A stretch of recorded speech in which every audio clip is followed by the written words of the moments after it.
ça ira, ça ira. Les aristocrates à la lanterne, ça ira, ça ira, ça ira. Les aristocrates on les fondra. La 300 ans qui nous promettent qu'on va nous accorder du pain. La 300 ans qui donnent des fêtes et qui entretiennent des catins. La 300 ans qu'on nous écrase, assez de mensonges et de phrases, on ne veut plus mourir de faim. Ah, ça ira, ça ira, ça ira, les aristocrates à la lanterne, ah, ça ira, ça ira, ça ira, les aristocrates on les pondra. La 300 ans qui font la guerre, au son des fifres et des tambours, en nous laissant crever de misère, ça ne pouvait pas durer toujours. La 300 ans qui prennent nos hommes, qui nous traitent comme des bêtes de somme, ça ne pouvait pas durer toujours. Ah, ça ira, ça ira, ça ira, les aristocrates à la lanterne, ah, ça ira, ça ira, ça ira, les aristocrates on les pendra. Le châtiment pour vous s'apprête, car le peuple reprend ses droits. Vous êtes bien payés nos têtes, c'en est fini, messieurs les rois. Il ne faut plus compter sur les nôtres, on va s'offrir maintenant les vôtres, car c'est nous qui faisons la loi. Ah, ça ira, ça ira, ça ira, les aristocrates à la lanterne, ah, ça ira, ça ira, ça ira, les aristocrates on les pendra. Ah, ça ira, ça ira, ça ira, les aristocrates à la lanterne, ah, ça ira, ça ira, ça ira, les aristocrates on les pendra. Ah, ça ira, ça ira, ça ira, les aristocrates à la lanterne, ah, ça ira, ça ira, ça ira, les aristocrates on les pendra.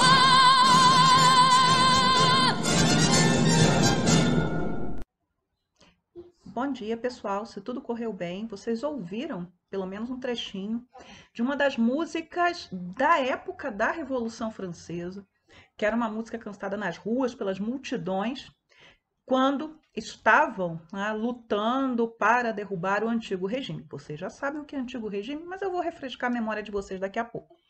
Essa música se chama Ça ira e a versão mais famosa dela foi eternizada na voz da Edith Piaf, que é uma cantora símbolo da França até os nossos dias. Bem, vamos lá. Revolução Francesa. Primeira coisa, a gente está falando de um marco inicial escolhido para começar a Idade Contemporânea.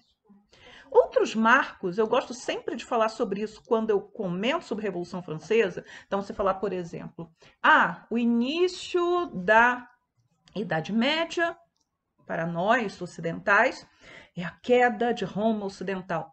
Nem dentro da Europa, a queda de Roma Ocidental fez grande diferença em alguns rincões, porque, enfim, na Inglaterra, que já estava fora do domínio romano há muito tempo, na Bretanha, que é a Península Armórica, aquela pontinha da França projetada no Atlântico, no que vai vir a ser a Rússia, na Escandinávia.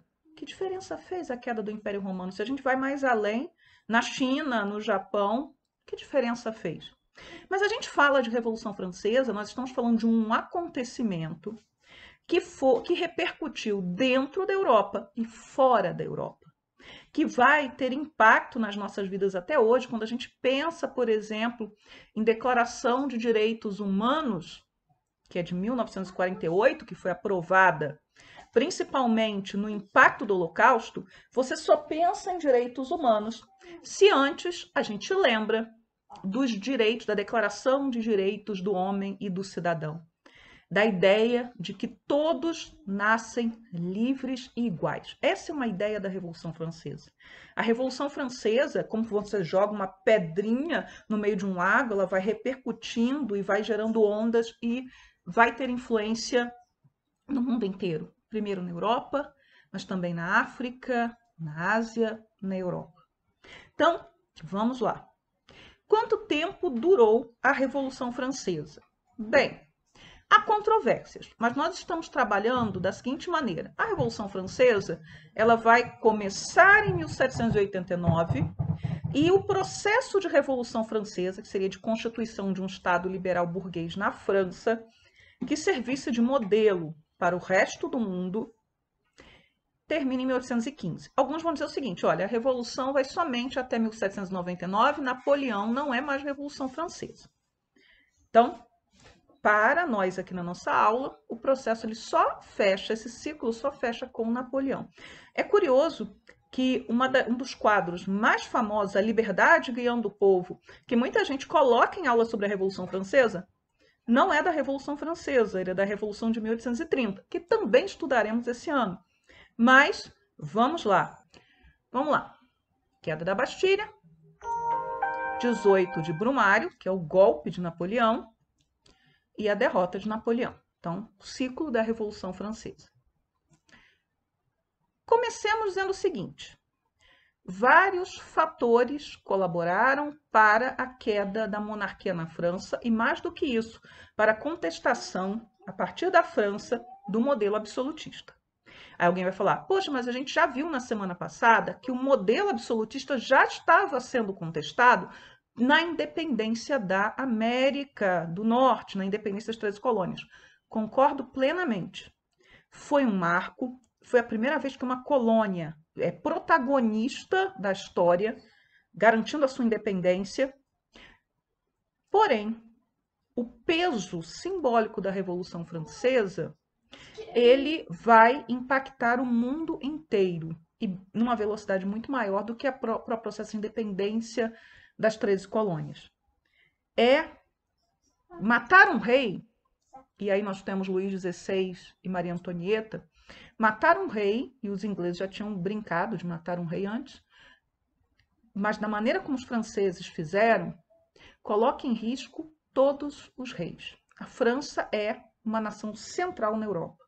É o centro que irradiava todo o modelo de monarquia que parecia instituído por Deus e eterno. Vamos lá. A França passava por uma forte crise econômica. Essa crise econômica, a gente vai desmembrá-la daqui a pouco, um pouquinho, ela não começou no reinado do Luís XVI. Ela começou no reinado do avô dele, Luís XV, que governou durante muito tempo, porque ele se torna rei da França aos 5 anos de idade, herdando o trono do seu bisavô, que era Luís XIV. Então, em mais ou menos 200 anos, quase isso, a França só teve 3 reis. Luís XIV, Luís XV e Luís XVI. Então, nós tivemos o auge do absolutismo francês, ainda a sua fase dourada, o início da crise e a queda do absolutismo, como regime, né, completo, com todos os detalhes. Bem, essa crise econômica vai esbarrar em alguns problemas. Por exemplo, a nobreza e o clero, segundo estado e primeiro estado, respectivamente, se recusavam a colaborar com as reformas que eram vistas como necessárias pelos ministros do rei. E vão tentar, inclusive, embarreirar a nomeação de ministros que não fossem membros da nobreza ou membros do clero, porque era muito comum que os ministros do rei, escolhidos pelo monarca, fossem oriundos da burguesia. Isso acontecia desde a Baixa Idade Média. Parte deles eram nobres e parte eram burgueses. Mas a nobreza e o clero, no século XVIII na França, eles vão perceber a crise, eles não estão alheios à crise, mas nesse momento de crise eles se agarram aos privilégios. Não abrem mão de nada, muito pelo contrário, vão tentar reforçar certos direitos ou privilégios que vinham lá do feudalismo, vão tentar excluir ainda mais a burguesia, principalmente a alta burguesia, que era que podia participar, de espaços de poder. Então, assim, um dos motivos que leva à Revolução Francesa é a resistência da nobreza do clero, né, essa reação a qualquer mudança. Então, a burguesia que participava, de uma certa maneira, do poder, ela também vai estar sendo alijada do poder durante a segunda metade do século XVIII, em especial. Nós vamos ter um outro motivo para a queda da monarquia, o Tratado Comercial de 1786. E quando eu comentei sobre esse tratado com algumas pessoas no ano passado, falei assim, mas poxa, a Inglaterra e a França tinham estado em guerra porque a França apoia as colônias revoltadas? Sim, Mas havia na França aqueles que defendiam que um acordo com a Inglaterra poderia ajudar a salvar a economia da França. Já explicarei isso daqui a pouco. Nós vamos ter também um outro fator que está fora do controle da monarquia, que é a questão das quebras de colheita. A França é um país agrícola. 70% da população mora no campo e depende da produção agrícola. E nós vamos ter invernos muito frios, seca, uma série de questões, principalmente nos últimos anos do governo do Luís XVI, que vão conduzir a levantes populares pedindo pão, pedindo comida. Porque, enfim, o campo sustenta a cidade. Se o campo não produz o suficiente nem para si, a cidade também vai passar fome. E a maior cidade é Paris. Então, comentei, né? Luís XVI era um rei que não se mostrou capaz de liderar o processo de reformas, apesar de ser um monarca absoluto, que eram necessários. Nós temos a pressão do terceiro estado, e terceiro estado, lembrem bem, a gente já falou sobre isso. Não tem nada a ver com classe social. No terceiro estado estava o banqueiro burguês e o camponês. Estava o fabricante de sapatos, que morava numa ruela de Paris, e o advogado que tinha frequentado a Sorbonne. Todos eram terceiro estado. Estava a lavadeira e também, de repente, uma pintora como a Vigée Lebrun, que falaremos dela daqui a pouco. Todos eram terceiro estado. E todos estavam, de uma certa maneira, sendo pressionados por aumentos de impostos, por crise econômica, no caso da alta burguesia, pela exclusão de qualquer participação no poder. Nós vamos ter também as vésperas do final, né, da monarquia, da queda da monarquia absoluta na França, a questão envolvendo o ministro Necker, que era ministro das Finanças, que era amado pelo povo, especialmente pela burguesia, visto como alguém que podia salvar a economia da França, mas a nobreza não gostava dele. Falaremos daqui a pouco. Muito bem, vamos lá. Fator que também influiu para a queda da monarquia. A França apoia as 13 colônias em revolta. Falei hoje, vocês viram semana passada. Aí do lado vocês têm uma dama francesa, uma caricatura, com um enorme puff, esse tipo de penteado, com naviozinhos, mostrando o seu apoio à guerra, né, contra os ingleses em favor dos colonos. Esses penteados grandes, eles existiam? Eles existiam. Eram extravagantes e mostravam, né, também eram usados para mostrar sua militância política, no caso das mulheres nobres. Mas vamos lá. Benjamin Franklin, político norte-americano, um dos pais fundadores dos Estados Unidos, esteve na França e negociou, né, a ajuda francesa. Entre 1778 e 1781, os franceses colaboraram com tropas, colaboraram com navios, colaboraram com armamento e com comandantes competentes, né, como Rochambeau, como Lafayette. Ora, a França ganha a guerra. Os colonos se tornam independentes. Nós vamos ter acordos que garantem compensações à França. No entanto, as compensações recebidas, sejam monetárias, sejam territoriais, não foram suficientes para compensar. Então, usei compensações e compensar, foi meio de propósito. Não foram suficientes para compensar os gastos. Então, a França, apesar de ter ganho a guerra, apesar de ter recebido alguma coisa em troca, ainda assim, ela vai ter problemas, seus problemas agravados por conta do conflito. E algo que não era esperado. Os franceses que vão lutar na América, eles vão ter ideias, vão ter contato com ideias de liberdade, com a ideia de que um povo tinha o direito de escolher o seu próprio governo. Alguém vai dizer, mas Valéria, essas ideias elas já não estavam presentes na França porque elas não eram ideias iluministas? Mas as ideias iluministas francesas não chegavam a todos, elas sofriam censura e elas não eram endossadas dentro do país. Esses soldados e comandantes franceses que foram lutar na América, eles viram em loco, ou seja, em pessoa, no local, como era possível um povo pegar em armas e derrubar um governo que eles consideravam como autoritário. Isso é muito importante. Então vamos falar do polêmico Tratado Anglo-Britânico, que é um tratado de comércio. E por que polêmico? Porque, tradicionalmente, Inglaterra e França eram nações inimigas.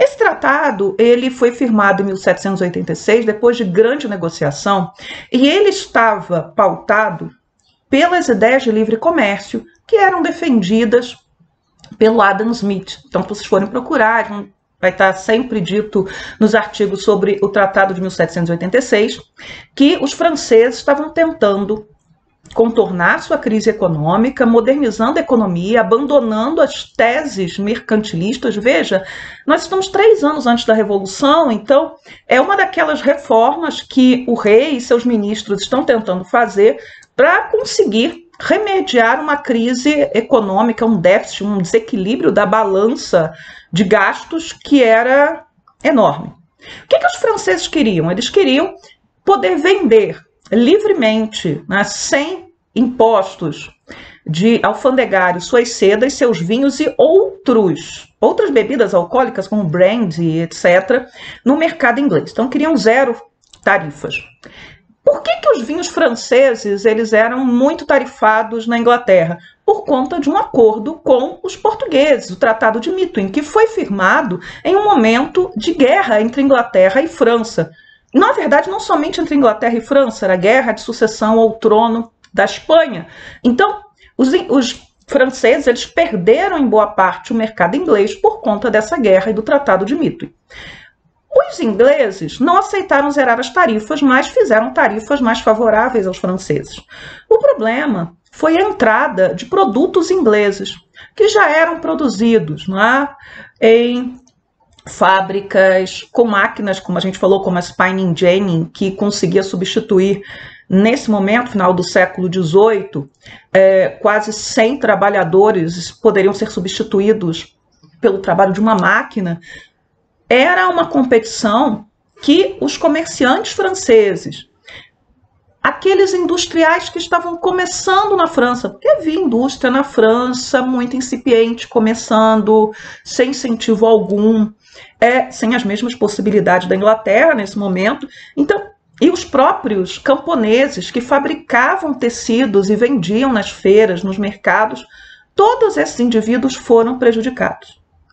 E isso vai gerar, por exemplo, revoltas, quebra-quebra em algumas cidades. E, claro, é considerado um dos fatores que colaboram para a Revolução Francesa. Depois da Revolução Francesa, em 1789, o Tratado Anglo-Britânico ele cai no esquecimento, ele termina sendo suspenso, porque, enfim, a França vai se isolar com a Revolução. E sim, o Tratado de Comércio também é considerado um dos fatores que conduziram à chamada Guerra da Vendéia, que a gente deve falar na nossa 2ª ou 3ª aula. Bem, outra mudança, outra tentativa de reforma promovida pelo rei Luís XVI foi a concessão de liberdade religiosa. Então, a ideia de liberdade religiosa, lembrem, é uma ideia que vai florescer na Inglaterra no final do século XVII, mas que não abarcava os católicos. Eu comentei sobre isso para uma aula do CAUNI, está nos slides que eu fiz e deixei para vocês no AVA também. Mas na França, o que vigorava? Nós tivemos o antigo Edito de Nantes, que dava liberdade religiosa limitada para os protestantes. Depois esse edito ele vai ser suspenso por Luís XIV com o Edito de Fontainebleau, que vai proibir a existência de qualquer outra fé na França que não fosse a fé católica. Isso vai gerar, por exemplo, uma migração em massa de protestantes franceses para estados vizinhos, como a Holanda, a Inglaterra, as colônias francesas e britânicas na América. E a migração de protestantes significa um prejuízo para a França, porque alguns deles tinham bens, eram profissionais liberais. Então você tem uma migração de capitais e de cérebros para fora do país. Então, o que Luís XVI vai fazer? Ele vai baixar o Edito de Tolerância, ou também chamado Edito de Versailles, em 1787. A religião católica continua sendo oficial, é a religião do rei, porém, os protestantes eles podem exercer a sua fé e eles vão ter reconhecido o direito a um casamento civil. Isso é uma inovação muito grande. Por quê? Porque só havia o casamento religioso. Agora você tem o casamento civil. A situação dos protestantes, melhorar ou não melhorar, não vai fazer diferença, não vai brecar a revolução. Aliás, vai fazer com que, inclusive, alguns católicos se decepcionem profundamente com o rei. Mas é uma das tentativas de reformas promovidas por Luís XVI. E quem era Luís XVI? Luís XVI, ele era neto de Luís XV. O pai dele vai morrer muito jovem, então ele herda o trono do avô. Ele não era o filho mais velho, então ele tinha, se não me engano, 2 irmãos mais velhos que ele, que faleceram ainda crianças, e ele se torna herdeiro. Ele sempre se apresentou, né, como alguém muito tímido, que talvez não fosse talhado a melhor escolha para ser rei. Era muito culto, era muito religioso, muito piedoso, e ele não mostrou, né, não teve condições, não tinha condições, seja políticas, porque não contava com o apoio da nobreza, seja questões ligadas à sua própria personalidade, de impor a sua vontade, impor as reformas necessárias ao país. Ele não agiu, por exemplo, não conseguiu fazer como países vizinhos faziam, chamados déspotas esclarecidos. Demorou um pouco para a população se voltar contra o rei. Tá? O rei, ele tinha uma imagem favorável, principalmente entre os camponeses, que eram a maioria da população. Ele era visto também pela nobreza e por outros segmentos da população com respeito, mas conforme a situação política ela vai se agravando nos últimos meses antes da Revolução, ele também acaba sendo alvo dos ataques, das difamações, até passa a ser chamado de Louis le Gros, Luís o Gordo. Então, você vai ter as charges e os panfletos ofensivos contra o rei também. Mas ele foi poupado durante muito tempo, porque o principal alvo dos ataques era a rainha, que era austríaca, estrangeira, portanto, e que estava numa posição muito peculiar. Tá? Maria Antonieta, ela era a primeira rainha da França em muito tempo, desde Ana da Áustria, desde Luís XIII, que era esposa de Luís XIII, a rainha dos Três Mosqueteiros, para quem leu os Três Mosqueteiros. Ela era a primeira vez que uma rainha era o centro da corte francesa, porque normalmente o rei, seja Luís XIV, Luís XV, tiveram uma infinidade de amantes que acabavam exercendo esse papel de serem a rainha, né? Na verdade, a rainha da corte, a rainha da moda, as mulheres que atraíam atenção e que eram criticadas por, muitas vezes, interferirem politicamente. A capacidade de Maria Antonieta de interferir na política francesa era muito limitada, mas ela vai se tornar o centro de atenções por conta da sua de patrocinar as artes, a música, também por conta do seu apreço pela moda e, em especial, porque ela vai tentar subverter a etiqueta da corte francesa, que era fundamental, inclusive, para manter a monarquia. Luís XIV ele vai reorganizar a etiqueta da corte, em que você tem o rei como o sol ali no centro e todo mundo orbitando em torno dele.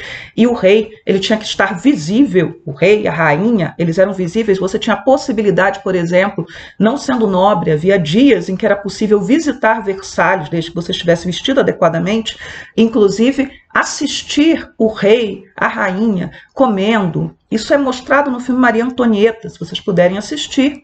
É um filme que traz, visualmente, ele é interessante para isso. Mas, enfim, a Maria Antonieta ela vai construir uma espécie de corte paralela, onde só entravam aqueles que eram os seus mais chegados, no Petit Trianon, que era uma espécie de mini palácio dentro do imenso território em que ficava o terreno, em que ficava o Palácio de Versalhes. E lá, a etiqueta não valia, e boa parte da nobreza estava excluída. Então, por N motivos, ela era desprezada pela nobreza, ela vai ser o alvo principal dos ataques, dos panfletos de crítica à monarquia, apresentando-a como uma rainha egoísta, devassa, que gastava enormes somas. Todo mundo na corte de Versalhes gastava, porque essa nobreza ela tem que se impõe pelo ver, então você tem que estar bem vestido, você tem que ostentar, você tem que fazer piedade. E temos aqui 2 quadros. Um deles está no programa do Pais UNB2. Então, se vocês forem fazer o Pais, é possível que ele esteja lá. Então, Maria Antonieta com a rosa. Qual é o que está no Pais? É exatamente o que ela está paramentada, com vestes de corte, com o cabelo armado, muito embranquecido e com a flor. Os dois quadros são muito parecidos, a pose é a mesma, são da mesma pintora, a Elisabeth Louise Vigée-Lebrun, uma mulher pintora que se tornou a retratista oficial de Maria Antonieta. Então ela pintou mais de 30 retratos de Maria Antonieta. E o quadro que ela pintou primeiro foi esse em que a rainha está com roupas informais. Então, o que ela está vestida de branco, com aquele laço dourado. Esse quadro, quando foi exposto no Salão de Paris, né, onde os grandes artistas expunham, e era a primeira vez que a Vigée-Lebrun conseguia expor um quadro, ele causou escândalo porque a rainha não estava vestida com o aparato de corte exigido, com o vestido de corte, com todas as características que aquela nobreza queria ver na sua soberana. Então, um símbolo, né, de poder, de riqueza, de ostentação. Essa roupa era uma roupa informal que ela usava no Petit Trianon. Também simbolizava aquele estilo de vida que a rainha levava e que acabava excluindo a nobreza da participação. Então, esse retrato com vestido branco, ela usa um vestido que é chamado chemise à la reine, né, camisa da rainha, por conta dela mesma. Ele é retirado da exposição, só ficou lá 3 dias, e rapidamente a Vigée-Lebrun produziu, nesse período, o novo quadro, que vai ser o quadro que vai estar lá. Então, um quadro que representa exatamente o peso da monarquia nas roupas, na atitude, no cabelo que a rainha está ostentando. É claro que o programa de artes vai, na aula de artes, vocês terão aí outras características apontadas nesse quadro, mas lembrem que é um quadro que está no Paz e é um quadro que vai estar retratando exatamente todos esses símbolos de poder, de status do antigo regime. Um outro quadro, esse já apresentado em 1787, bem próximo da Revolução Francesa, tenta aí fazer propaganda da rainha, que nesse momento sua imagem já estava totalmente destroçada diante da opinião pública, a propaganda da rainha como mãe do novo rei, como mãe de uma geração futura de reis. Então, a rainha com suas 4 crianças. Aí você vai dizer, não, são 3. Sim, porque a última criança, durante a feitura do quadro, acabou morrendo, então ela está simbolizada ali naquele berço vazio. O casal real, Luís XVI e Maria Antonieta, eles demoraram muito a ter filhos. E no próprio ano, né, da Revolução, em 4 de junho, morreu o filho mais velho do rei e da rainha. Então, quando acontece a Revolução Francesa, eles estão de luto. Quando está acontecendo, que a gente vai falar agora, os Estados Gerais, eles estão de luto por essa criança que estava morrendo irremediavelmente. Dos filhos da Maria Antonieta com Luís XVI, a única que sobrevive é a Maria Teresa, que é a menina mais velha. Todos os demais ou morrem antes da Revolução e o outro menino morre durante a Revolução.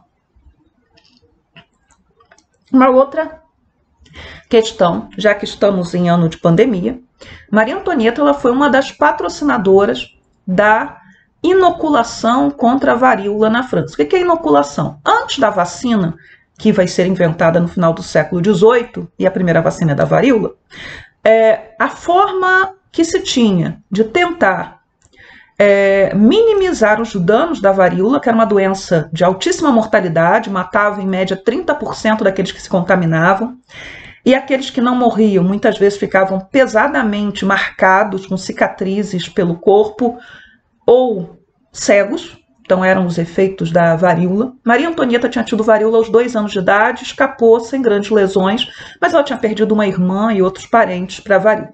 Muito bem. A inoculação da varíola, ela implica no seguinte: você tira ou a casquinha da ferida, das muitas feridas, né, que a varíola produzia no corpo. Você tira a casquinha da ferida e vai fazer uma laceração na pele e botar essa casquinha lá dentro e fechar essa ferida, ou você vai pegar o pus de uma ferida da varíola e fazer o mesmo procedimento.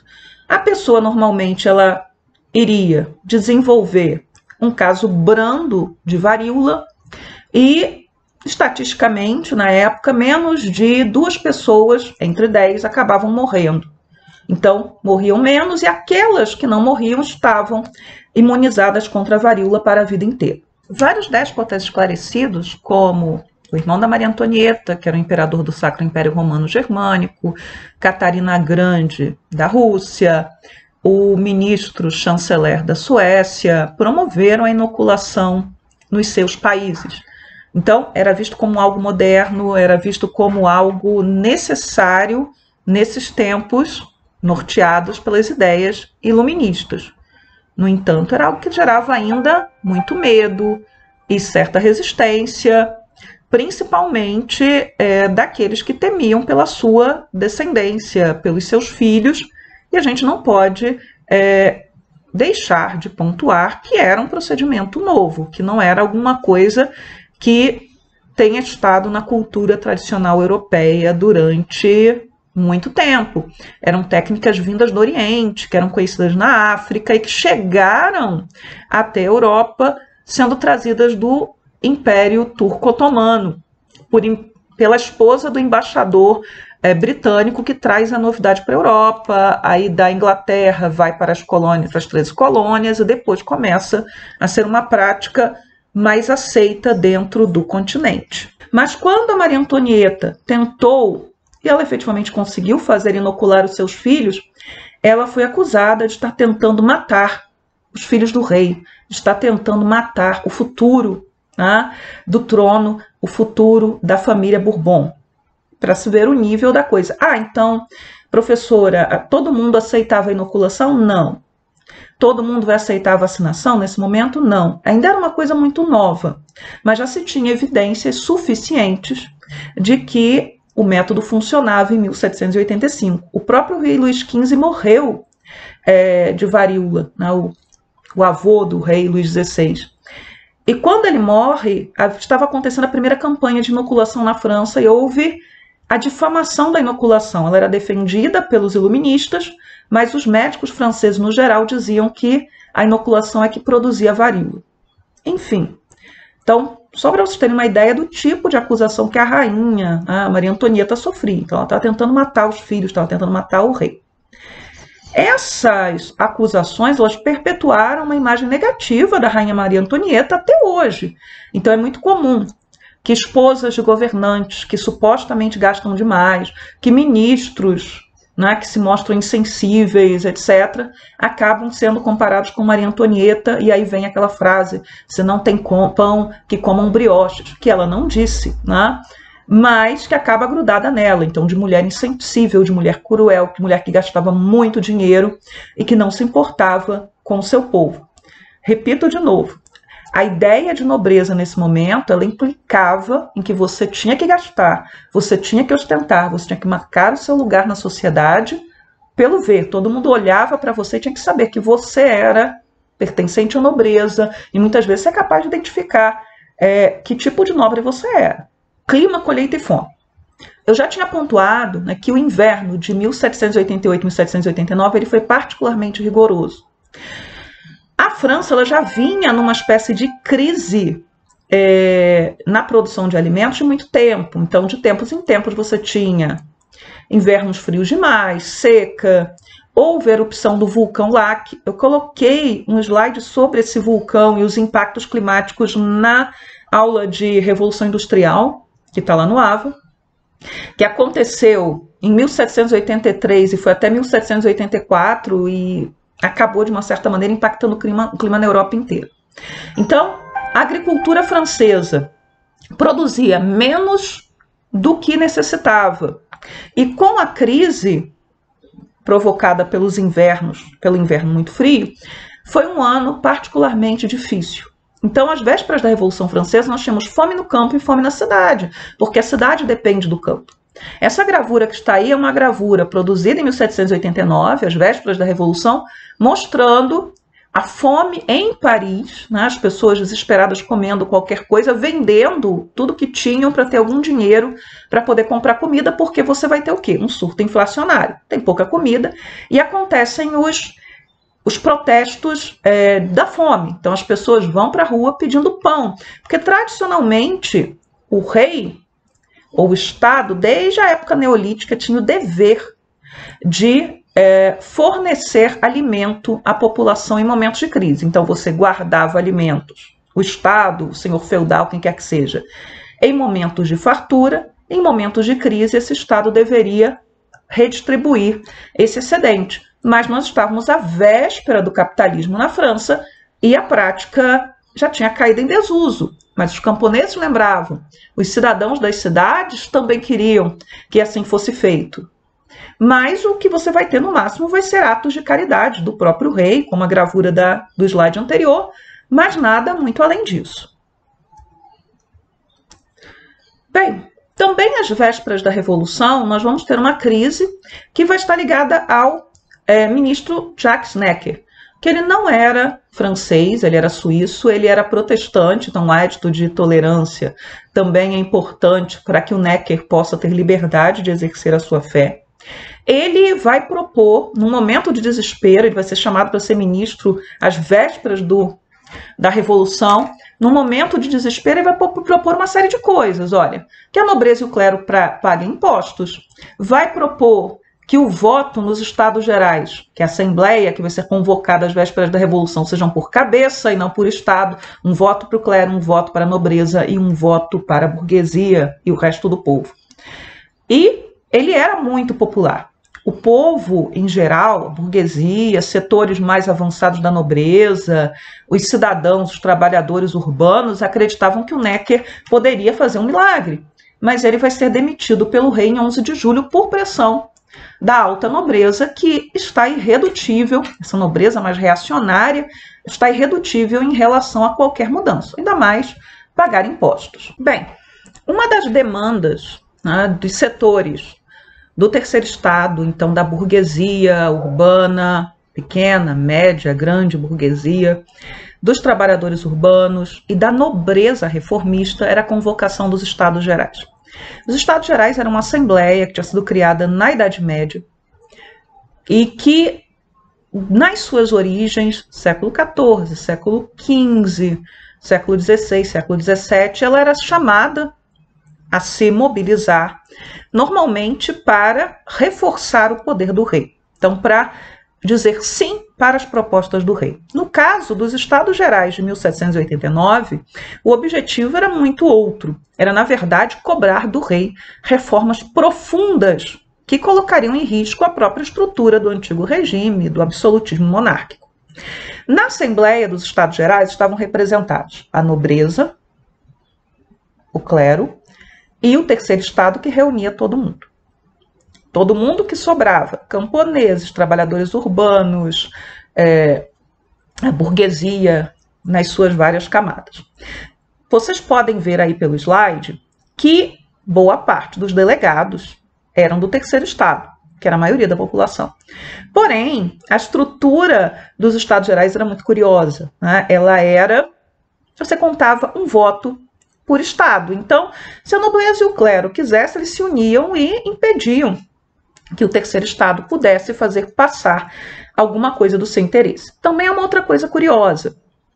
O terceiro estado, para você ser delegado do terceiro estado, você não precisava ser do terceiro estado. Então havia nobres que se candidataram e foram delegados do terceiro estado. Exemplo, o Duque de Orleans, o primo mais próximo do rei Luís XVI, e que é um dos principais conspiradores para a queda do primo, não da monarquia. Ele queria manter a monarquia, mas de repente com ele sendo o rei da França. Mas falaremos disso na próxima aula, né? Eu estou antecipando alguma coisa. Muito bem. Em 5 de maio é aberta, os Estados Gerais são abertos. Quando o rei entra na Assembleia, ele vai ser ovacionado, vai ser aplaudido, vai receber todas as honras necessárias, e quando a rainha aparece, silêncio. Começam os trabalhos da Assembleia, começam os trabalhos dos Estados Gerais. E eles vão ser marcados, né, por grande animosidade entre nobreza, clero e o terceiro estado. A coisa vai culminar no dia 28 de maio, com o terceiro estado fazendo uma proclamação de que agora eles não seriam mais terceiro estado, eles seriam comuns, como no parlamento inglês. Essa declaração, ela já antecipava o que era o objetivo daqueles delegados do terceiro estado, que se transformasse a monarquia francesa ao modelo inglês, que era aquele defendido pelos iluministas, que era o modelo parlamentar. Em 17 de junho, a Assembleia Nacional por quê? Porque eles se declaram comuns e convocam uma Constituição, uma Constituinte. A Assembleia Constitucional ela é aberta e a nobreza e o clero não se fazem presentes. Mas, de novo, eu lembro, isso não quer dizer que não houvesse nobres e clero naquela Assembleia, entre os comuns. No dia 20 de junho, o rei manda fechar o local de reunião. Ele manda fechar a Assembleia. Quando os delegados chegam, encontram as tropas na porta, as portas embarreiradas, e eles, diferentemente do que se esperava, não vão se desmobilizar. Eles vão se deslocar para um local próximo, que é um campo de pela. A pela é um jogo, é um esporte que é o antecessor direto do tênis. Em 20 de junho, eles vão jurar que não se desmobilizariam até que houvesse uma Constituição. É o juramento do campo de pela, um dos antecedentes da Revolução Francesa. Muito bem. Entre 20 de junho e 14 de julho, o que acontece? Agravamento dos protestos, muita gente se deslocando para Paris, então nós vamos ter camponeses vindo do campo para a cidade. Nós vamos ter também vários nobres aconselhando o rei a tomar medidas extremas. Nós vamos ter o rei recuando e demitindo Necker em 11 de julho. Nós temos, por fim, a ordem do rei para que suas tropas marchem sobre Paris e massacrem a população que está em revolta. Mas aí acontece algo muito surpreendente e aterrorizador para essa nobreza. Boa parte das tropas se recusa a enfrentar a população e se une a ela, incluindo aí alguns comandantes que são membros da própria nobreza, então passam para o lado da população em armas.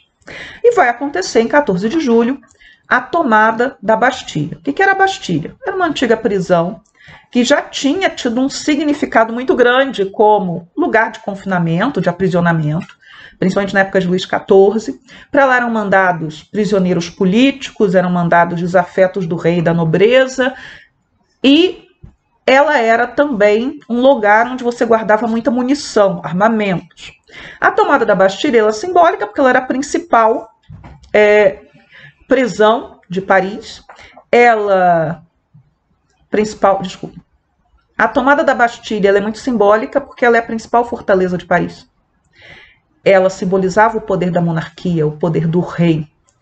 E ela vai dar a essa população a certeza, naquele momento, de que eles tinham condição de vencer e de fazer mudar a França, o modelo de monarquia francesa. O que o rei faz? Entre 14 de julho, os acontecimentos da marcha sobre Versailles, que nós veremos na próxima aula, o rei ele fica meio que alheio ao que está acontecendo, que vai ser a formação da Assembleia, que já estava formada, né? A formação de uma nova Assembleia Constituinte e a mobilização ainda maior da população. No início, aqueles nobres que eram os mais odiados, o irmão caçula do rei, a duquesa de Polignac, que era muito amiga de Maria Antonieta, e outros, vão fugir da França. Há uma proposta para que o rei fuja também, mas o rei se recusa a fugir. Como o rei se recusa a fugir, a rainha diz que ela só vai se o rei for. Então a família real permanece em Versalhes, enquanto isso, a população em Paris celebra a tomada de poder. Na próxima aula, nós vamos começar a falar das fases da Revolução Francesa. Até mais!